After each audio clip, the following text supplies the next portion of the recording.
A British city banker was on holiday at a small, sleepy Mexican coastal village. At the pier, a lone fisherman docked with his daily catch. The banker complimented him on the quality of his fish and asked him how long it took him to catch. "Only a few hours," responded the fisherman. Taken aback by the short shift, the banker replied, "Why don't you fish a little longer?"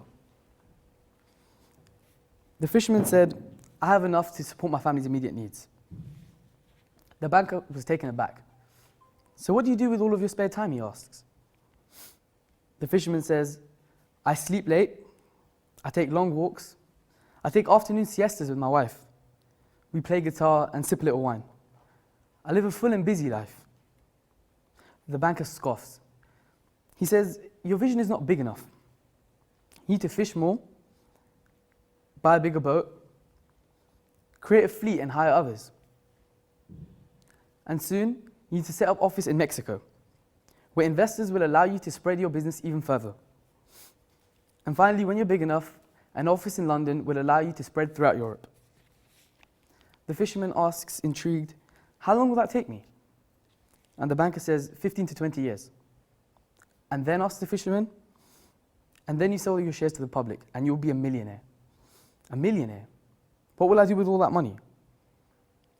The banker replies, "Here's the best part. You get to retire to a sleepy Mexican coastal village. You get to sleep late, take long walks in the afternoon, and take afternoon siestas with your wife. You guys can play a little guitar, sip a little wine, and you live a full and busy life." It's funny, isn't it? We work so hard for what we don't need, and we work so hard for what we don't even want.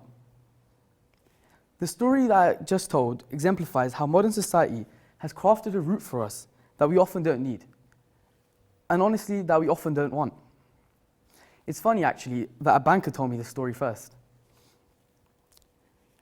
We all have different ideas of happiness, and so we all have different routes of how to get there.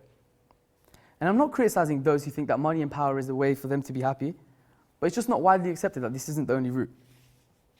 There are other routes. Find your own route. Help others find theirs. Because it's funny how we work so hard for what we don't need, and we work so hard for what we don't even want. So what if we work together? It's a sad fact to acknowledge that our world is so unequal. And this inequality is not only financial. Inequality comes in many forms. We have social inequality, political inequality. We have inequality of opportunity. And with this inequality comes poverty. With this inequality comes illiteracy, comes sickness. With this inequality comes homelessness, addiction and suffering. With this inequality comes a static social hierarchy, where the rich become ever richer and the poor ever poorer. But despite all the range of types of inequality, it truly is the question of finances which epitomizes inequality. According to a recent study undertaken by Oxfam.com and published in 2016, 62 individuals have the same net worth as half of the world. Let's just let that sink in for a moment. 62 individuals, 4 billion people. Do they truly have the same worth? Because it's funny how we work so hard for what we don't need, and we work so hard for what we don't even want. So what if we work together? What if we share? Sharing is in the sharing economy. Sharing is in the sharing of knowledge and opportunity. Sharing complements and sharing happiness. The sharing economy. The rise of technology and apps has paved the way for us to share ever more freely. Apps such as Lyft and Airbnb offer platforms for carpooling and accommodation, respectively. And it's this innovation and the resultant sharing which is beneficial to our fragile environment and our fragile bank accounts. The sharing of knowledge. The sharing of knowledge is difficult, but it is possible. Am I truly in a position to be sharing my knowledge with you? Am I really going to make a difference in your lives? Isn't my knowledge the same as your knowledge? Of course not.